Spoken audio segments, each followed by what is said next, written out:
Mesmo que você nunca tenha visto o clássico de Stanley Kubrick, Laranja Mecânica, é bem provável que você já tenha se deparado com essa imagem aqui. A cena em que o protagonista Alex é amarrado com uma camisa de força e é obrigado a ficar com os olhos abertos enquanto vê vídeos violentos. Essa se tornou uma das imagens mais famosas não só da filmografia do Kubrick, mas do cinema como um todo. Mas eu só parei para refletir mais sobre esse trecho recentemente, revendo Laranja Mecânica para preparar a nova edição do Cineclube Entre Planos. Sim, esse é um momento impactante. Mas quando você revê essa cena pensando no papel que ela desempenha para o filme como um todo, você percebe que ela é muito mais do que uma mera imagem chocante. Você vê como essa cena também muda por completo a nossa experiência com o filme e como ela explica o que fez o Alex se tornar um personagem tão popular e controverso da história do cinema. Só que para destrinchar isso tudo direito, vale o lembrete, eu vou precisar dar spoilers do filme inteiro. Então fica o aviso. Continuar aqui? Então abre o olho. Hoje veremos como a cena dos olhos escancarados ajudou Laranja Mecânica a se tornar um filme inesquecível. Em Laranja Mecânica, somos apresentados a uma realidade alternativa, na qual o jovem Alex e a sua gangue passam as horas aterrorizando a cidade, espancando inocentes, lutando com outras gangues e cometendo crimes horrendos na calada da noite. E tudo isso sob a liderança feroz de Alex, que tem fantasias constantes de violência e que comanda os colegas na base do medo. Até que um dia os amigos se cansam e decidem trair o Alex, deixando o líder para ser levado pela polícia e ser condenado a 14 anos de prisão. Porém, lá dentro, o Alex ouve falar de um tratamento novo que o governo está testando para remover os impulsos violentos de criminosos e devolvê-los à sociedade numa questão de semanas. E sair da prisão é o que o Alex mais quer. Então, ele é selecionado para esse programa experimental que usa a chamada Técnica Ludovico. A prática consiste em fazer o condenado ver imagens de violência enquanto recebe um soro que o deixa enojado.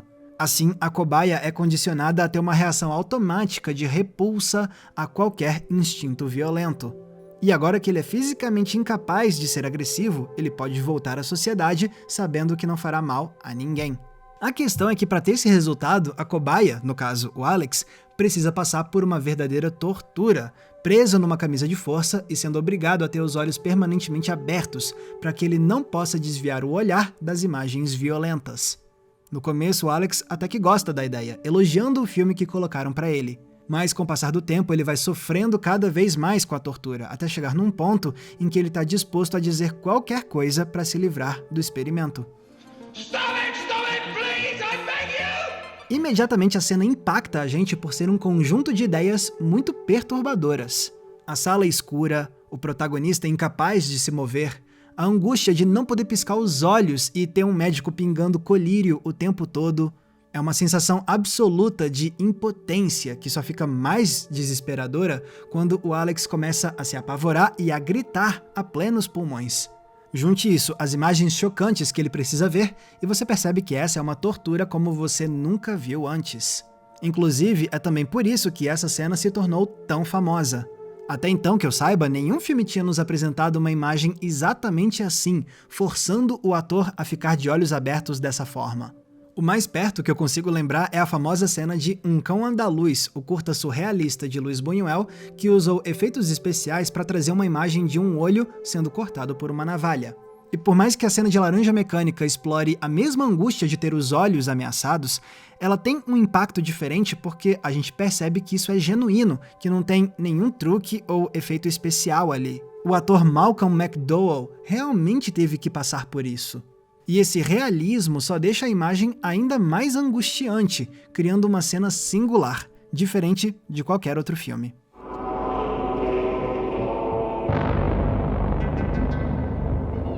Só que analisar essa cena isoladamente não é o bastante.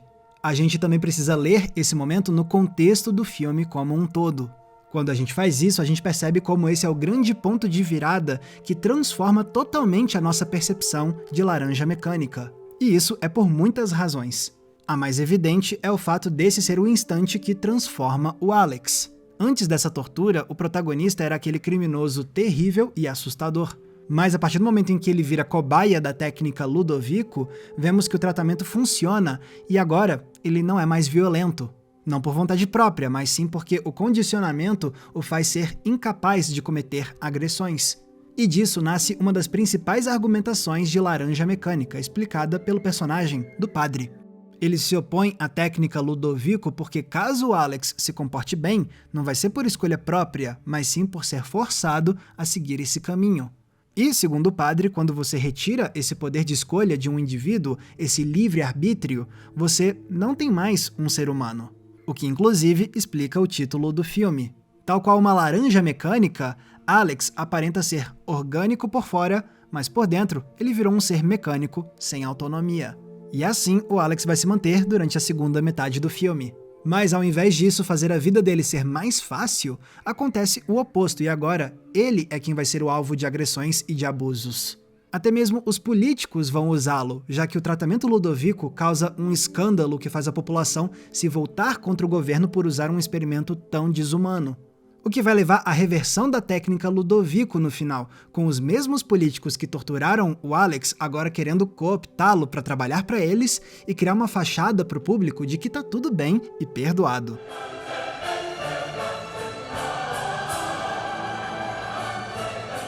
Então, a cena da tortura vira a trama de ponta cabeça, por mostrar como o tratamento ressignifica a violência pro Alex. E esse tema da ressignificação se aplica ao filme como um todo. Se você reparar, a tortura divide a história certinho, no meio. E o Kubrick vai espelhar a segunda metade do longa com a primeira metade, trazendo vários elementos de volta, mas agora com novos significados. Repara, por exemplo, nos episódios da primeira metade. O espancamento do mendigo, a invasão domiciliar, a briga do Alex com os colegas. Pois bem, na segunda metade vai ser a vez dos mendigos espancarem o Alex na rua. Depois, os ex-colegas de gangue, que agora são policiais, dão o troco, jogando o Alex na água como ele tinha feito antes com eles. E até mesmo o escritor cuja casa eles tinham invadido na primeira metade, agora pode se vingar, depois que o Alex por acaso vai parar na casa dele novamente. Uma vez que o escritor o reconhece, ele pode dar o troco e torturar o jovem que tinha arruinado a vida dele meses antes. É um espelhamento de eventos que cria uma lógica de karma, com cada crime do Alex voltando para assombrá-lo, agora que ele é um ser indefeso e manso. Essa mesma lógica de ressignificação se aplica ao uso da música. No começo, descobrimos que o Alex é fã do Beethoven, cuja obra lhe desperta impulsos violentos. Por isso mesmo, passamos a primeira metade de Laranja Mecânica ouvindo composições clássicas embalando os momentos de violência. É uma justaposição peculiar que faz imagens perturbadoras ganharem um ar pitoresco, quase encantador. Tudo isso para demonstrar como o Alex tira prazer dessa violência. Mas tudo muda com a cena da tortura, porque o procedimento é executado ao som da Nona Sinfonia de Beethoven, o que faz o Alex se desesperar. Agora, não é só a ideia da violência que o faz se sentir mal. A Nona Sinfonia também passa a causar esse efeito nele. Não à toa, o nome do tratamento Ludovico parece ser uma brincadeira que traduz para outro idioma o primeiro nome do Beethoven, Ludwig. E, por tabela, esse recondicionamento tem efeito na gente. Agora, para os espectadores, a música erudita não tá lá só para criar dinamismo cinematográfico. Ela também tá lá para representar terror psicológico e nos incomodar em outro nível. Falando em música, não dá pra esquecer de Cantando na Chuva. Na abertura, vimos o Alex cantar a clássica canção eternizada pelo filme de Gene Kelly. Só que toda a alegria representada pela faixa é subvertida pelo Alex, que entoa a canção enquanto comete uma agressão terrível. Porém, mais tarde, até mesmo essa música vai voltar para assombrar o Alex. Porque quando ele volta para casa do escritor na segunda metade, ele dá mole e começa a cantar Singing in the Rain novamente. E quando o escritor ouve isso, é aí que ele se dá conta de que ele está dando abrigo para o jovem que o aterrorizou meses antes, o que inicia uma nova tortura contra o Alex. E se isso tudo não bastasse, o Kubrick ainda aplica a lógica da ressignificação ao trabalho de câmera dele. Meu exemplo favorito é o dolly usado na inesquecível abertura do longa. A gente começa pertinho do Alex e aí a câmera vai se afastando para revelar os colegas e o ambiente ao redor. E com a narração do Alex, a gente descobre que esse é o lugar para onde eles vão quando eles querem se preparar para uma noite de crime. Então essa imagem é um retrato da crueldade. Mas essa não é a única vez que o Kubrick usa isso no filme. Porque mais tarde, quando o escritor descobre quem é o Alex, ele prende o rapaz num quarto enquanto toca Beethoven nos alto-falantes, porque ele sabe que isso vai perturbar o Alex. E, nessa hora, como é que ficam o escritor e os seus comparsas? Lá embaixo, curtindo um momento de crueldade. E o Kubrick vai repetir o mesmíssimo dolly da abertura, começando perto do rosto do escritor, para depois se afastar e revelar os colegas e o ambiente ao redor.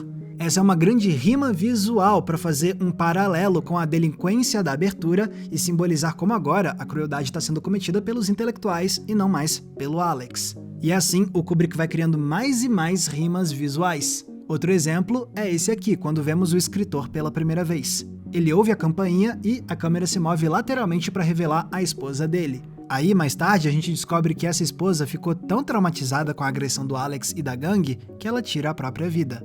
Então, quando o Alex volta para essa casa na segunda metade, a gente vê o Kubrick usar o mesmíssimo movimento de câmera, mas agora para revelar que o escritor vive com um cara musculoso, já que ele não tem mais a companhia da esposa. É uma rima que reflete a transformação do personagem, que foi de homem pacífico para homem amedrontado que precisa de proteção. Tem também a forma como a câmera seguia o Alex na primeira metade. Aqui a impressão é de um personagem de magnetismo tão forte que ele obriga a gente a seguir os seus passos. Mas depois, quando ele é capturado pelos antigos colegas de gangue, a gente vê essa câmera retornar de forma irônica, mostrando como agora o Alex não conduz nada. Agora ele é tão indefeso que ele é conduzido, ele é jogado pra lá e pra cá pelos outros sem poder reagir. Mas de todas as ressignificações que a cena da tortura traz, talvez a maior de todas seja a da nossa relação com o Alex. Porque nesse momento, não é só o olhar do protagonista que está sendo recondicionado. Esse instante também recondiciona a nossa forma de enxergar o Alex. Não podemos esquecer, afinal, que esse é um dos clássicos personagens de popularidade controversa, como aconteceu depois com o Travis, de Taxi Driver, ou com o Tyler Durden, de Clube da Luta. Antes deles, você já tinha o Alex como essa figura masculina que, apesar de problemática, também causa deslumbramento em muitas pessoas, podendo chegar ao ponto da idolatria que não enxerga a crítica que o próprio filme faz desse tipo de pessoa. Mas se isso acontece, de fato é porque tem algo no filme que faz o Alex ser um personagem sedutor. Num primeiro momento, é por como ele se apresenta pra gente. Um rapaz que, sim, é assustador, mas ao mesmo tempo tem uma inteligência cativante, o que fica claro com a narração intimista que ele usa para falar diretamente com o público. Tem também o visual marcante e pitoresco, que se tornou um dos figurinos mais memoráveis da história do cinema. A roupa branca, os suspensórios, a bota preta, o chapéu coco, os cílios postiços. É aquela combinação tão única que só de bater o olho você já sabe de quem se trata. E não dá pra esquecer também da incrível performance de Malcolm McDowell, que transborda com carisma e transita com naturalidade entre o charme e o assombro. Tudo isso se combina para fazer o Alex ser daqueles raros personagens que nos deixam horrorizados, mas de quem também não conseguimos tirar os olhos. Só que não para por aí. Depois que o Alex nos cativa no começo, ele passa por uma transformação com a cena da tortura. E a partir daí começamos a acompanhar outro Alex, que não é mais o agressor, mas sim o agredido. A cada nova cena, mais e mais o Alex é vitimizado, seja com agressões físicas, com a rejeição emocional dos pais, ou sendo usado como uma mera peça no tabuleiro do jogo político. E isso desperta na gente um olhar muito maior de empatia. É tanto que quando chega o final e a gente descobre que o tratamento Ludovico foi revertido, a gente comemora a cura do Alex. O que não deixa de ser uma provocação do Kubrick. Será que deveríamos mesmo estar comemorando que o Alex agora pode voltar a ser o homem terrível de antes? Ou será que é mais importante prezarmos pelo direito do Alex de fazer as suas próprias escolhas morais a partir de agora? Ou seja, teve motivo para o Alex ter se tornado um personagem tão popular. Não foi porque o Kubrick glamourizou a maldade do protagonista de forma acrítica. Foi porque o diretor nos apresentou um homem perigoso e sedutor para depois transformá-lo numa vítima em frente aos nossos olhos e, em seguida, fazer a gente acompanhá-lo em seu sofrimento durante o restante da obra. A gente passa tanto tempo convivendo com esse novo Alex que a gente quase esquece as atrocidades que ele havia cometido antes, como se aqueles fossem os atos de outra pessoa que não existe mais. E assim o Kubrick aproveita para redirecionar o nosso olhar e demonstrar como o sistema político também pode ser violento e assustador quando não enxerga os seus cidadãos como seres humanos. E não, isso não é o Kubrick passando pano pro protagonista, porque a gente termina o filme com um gosto agridoce na boca, comemorando uma injustiça governamental que foi parcialmente revertida, mas temendo também que o Alex possa ser uma bomba relógio, já que ele se despede de forma ambígua, deixando no ar o seu potencial de se tornar uma ameaça novamente. E é essa a graça do personagem. A forma como o Alex desperta na gente um sentimento paradoxal de medo e compaixão. O que nos leva uma última vez para a cena da tortura que deu início a essa discussão toda. Olha para essa imagem. Quando batemos o olho, nossa reação instintiva é de pavor, já que os olhos arregalados e a boca escancarada num grito fazem o Alex parecer uma ameaça descomunal. Mas quando a gente lembra que, nesse instante, ele não é o predador, mas sim a presa de um experimento desumano, nossa perspectiva muda para solidariedade. Então essa aqui é uma imagem que encapsula perfeitamente a essência conflitante do Alex, apresentando num único instante um homem temido e estimado ao mesmo tempo.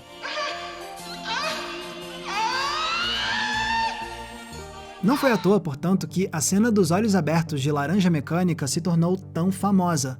Sim, em grande parte é porque ela nos apresentou uma imagem aterradora como nunca tínhamos visto antes na história do cinema, e que deu pesadelos para muitos de nós. Mas não é só isso. É também porque esse é o instante que transforma o filme por completo, simbolizando uma mudança radical no protagonista e na nossa forma de enxergá-lo. E disso nasce uma imagem que simboliza perfeitamente toda a complexidade que fez o Alex se tornar um personagem tão célebre do cinema. E a sorte é toda nossa que pudemos testemunhar essa cena histórica de olhos bem abertos. Galera, muito obrigado por terem conferido o episódio de hoje. Como vocês viram mencionando no vídeo, Laranja Mecânica foi o último filme que a gente debateu no nosso Cineclube Entre Planos, e, se você quiser, você também pode fazer parte dele. Porque o Cineclube é uma das recompensas que eu ofereço para a nossa comunidade de apoiadores do Entre Planos no Apoia-se.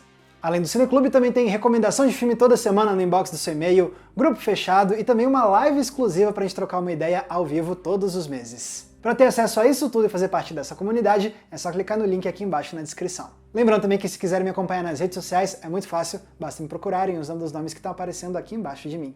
Mais uma vez, muito obrigado pela audiência, um abraço e até a próxima sessão.